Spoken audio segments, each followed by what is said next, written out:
All right. Thank you. Good afternoon, everyone. My name is Han. I'm the Deputy CTO of Supernal. As part of the Hyundai Motor Group, we are building a air taxi, a battery electric air taxi. And while our first vehicle will have a pilot on board with a highly automated cockpit, we will be eventually making the vehicle autonomous. This is a talk in some sense about my opinion about which will come first. I had the fortune of working in both domains, in autonomous driving as well as autonomous aircraft, and I'd like to share my thoughts on this. Okay, the first thing is, why do we want to make these vehicles autonomous? I think some of the previous speakers actually spoke about these topics. First is really about safety. I think the autonomous driving community has done a very good job of making the benefits of autonomous driving in terms of making vehicles safer. I think something like 13 million deaths per each year is attributed to some sort of automobile-related accidents. And any improvement over that will be a great gain.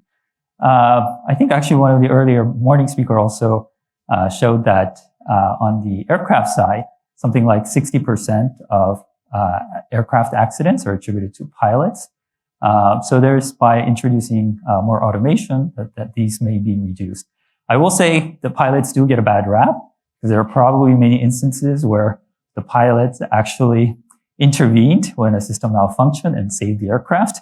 Those are not included in the statistics, so there is a little bit of bias in that data. However, we expect the operating cost of the aircraft as a vehicle to come down with autonomy technologies. Also, in the aerospace industry right now, there's an acute shortage of pilots, and this is something that we believe we can address. So the first thing I wanted to clear is the level of autonomy. In automated driving, I think the SAE, the Society of Automotive Engineers, have defined as 0 to 5, which kind of became de facto standard. I won't talk about 0 to 1, 0 to 2, which is really about driver assistance, but we'll talk about 3 to 5. 3 is where the vehicle can drive automatically, but it maybe encounter some situations where it would have to revert control to the driver. So those are situations where it may encounter some novel conditions. Level 4 is where there is no driver reversion. The autonomy system will continue to work, but it's limited in terms of the areas or environments that it can work.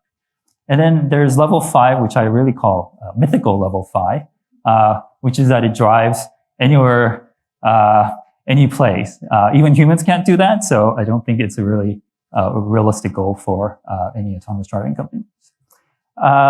In the aerospace industry, there isn't really a fully set definition, but there is the sense of human in the loop, human on the loop, and human out of the loop. When we talk about human in the loop, it means that the pilot or the operator is involved in the decision making, and the automated system executes those commands. When we talk about humans on the loop, we're talking about where the automated system makes its own decisions, executes it, but the operator or the human can intervene and change those. And when we talk about human out of the loop, again, it means that the entire machine that does its own thing. We're really talking about human on the loop here in the aerospace case. Again, I think it's a little more mythical that you would completely take the human out of the loop. And even for when you talk about level 4, there will be a command center that will monitor these vehicles. So there is some still human interaction. So what I first want to talk about is the difference or the environments that these vehicles will operate. So if we look at the driving environment, on the left first is highway driving, which can be deemed as maybe semi-structured. So there's lanes, there's some rules. But when we get into the urban environment, it becomes very unstructured. What I mean by unstructured is that there are a lot of uncertainties. There may be rules, but not all people are following these rules, which makes the problem much, much harder and sometimes intractable. And also when you're driving along, you may see different objects. like this cow here. Maybe it's commonplace in India, but in a lot of other places, it's very uncommon. So these are things that you encounter when you're driving. And when you do that, what happens is, in order to drive these environments, you have to recognize all these objects. You have to classify them. You have to then try to predict the behavior of them in order to drive successfully in these type of environments. And what that leads typically to is mimicking the driver itself, the human driver. And when we try to do that, you end up in a class of typically a general AI. And this is why autonomous driving is so difficult. The unstructured environment, where humans are very good at it, but humans also make mistakes in these type of environments. But ultimately, the machine has to be replicating what the driver does. When we look at the flying environment, we can look at it in a much more structured way. I want to caveat that I'm really talking about instrument flight, which is different from, let's say, visual flight rules and uncontrolled airspace.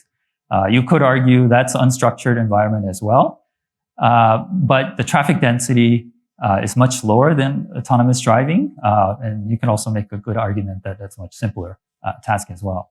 So when we look at the flying environment, what you immediately notice is that there is this sense of control. There's always that, sometimes it's referred to as positive control, that you should always be, someone should be taking care of the aircraft. So as soon as you pull from the gate, the tower is in control, so you don't taxi anywhere. It gives you directions to where to taxi, where to stop. Once you take off, the terminal area controller will take over, direct you to the air traffic, make sure that you're deconflicted from other traffic. And then even en route, there's these regional air traffic control centers that will guide your flight. And also it's an environment where, again, the density might be much lower. So when you are separated, typically here, when you're in cruise, you may have 3 to 5 miles of separation, plus or minus 1,000. And it's very important that these safety bubbles are maintained. And this is an example. This is how typically, this is for a collision avoidance. But this is how we maintain safety in the air. Starting from procedures and rules, means that pilots are trained, they're professionals. And as soon as you want to fly, you file a flight plan. The air traffic control will take that. Already they're deconflicting when you should fly. When you're in the air, there's ground surveillance. There's things like ADS-B, which transmit your plane's location to other planes, as well as receive. So you have situation awareness. And even if there are mistakes, there are things like TCAS, which will deconflict cooperatively. So a plane will be told climb or descend to prevent a collision. And there's actually a final layer, which is a detect and avoid. That's actually the pilot. Ultimately, the pilot is in charge of the aircraft. So he or she is scanning for the sky, typically for uncooperative objects like birds, parachutists. There may be other planes also that may not carry all the equipment. So that's where you're. But you see these layers of safety that are built into the system. So I try to describe you. There's all this structure, but why is it so hard? So it turns out there is a difference in terms of risk. I think public acceptance of risk. On the aircraft side, there is an expectation that it's very, very safe, which means that there has to be a lot of redundancy built into the system, that even when things fail, the system still continues to function. And this means that you have to build systems that are very robust. Maybe not exactly always technically advanced, but a lot of redundancy.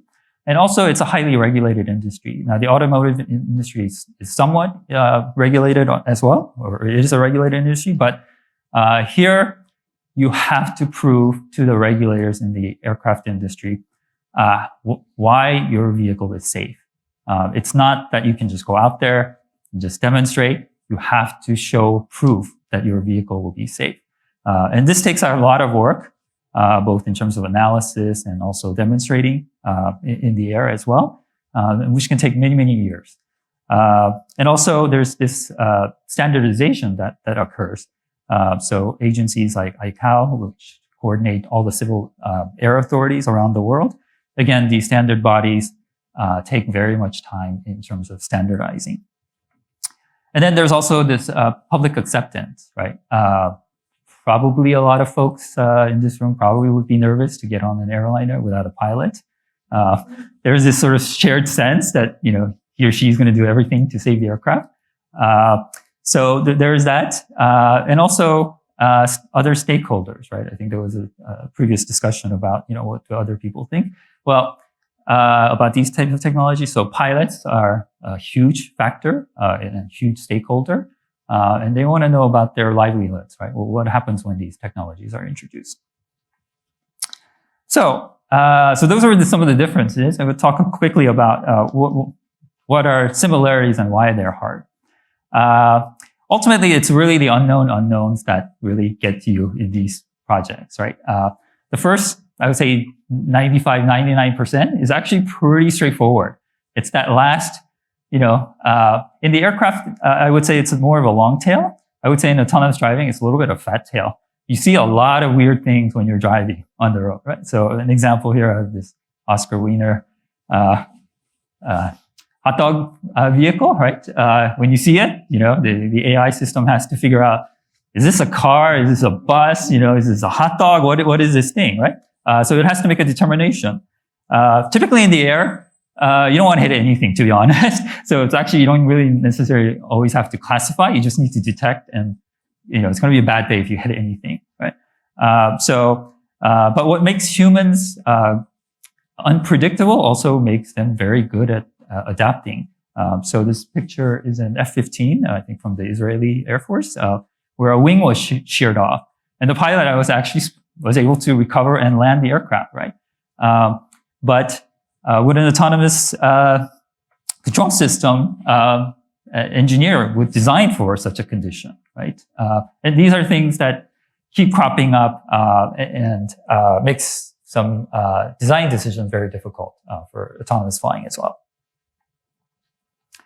So the question comes, which will come first, right?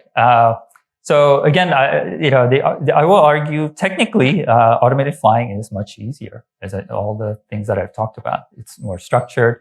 I would say there's still work, but given enough money, these are all tractable problems. And the military essentially has been flying these type of vehicles for decades now, 2 or 3 decades now.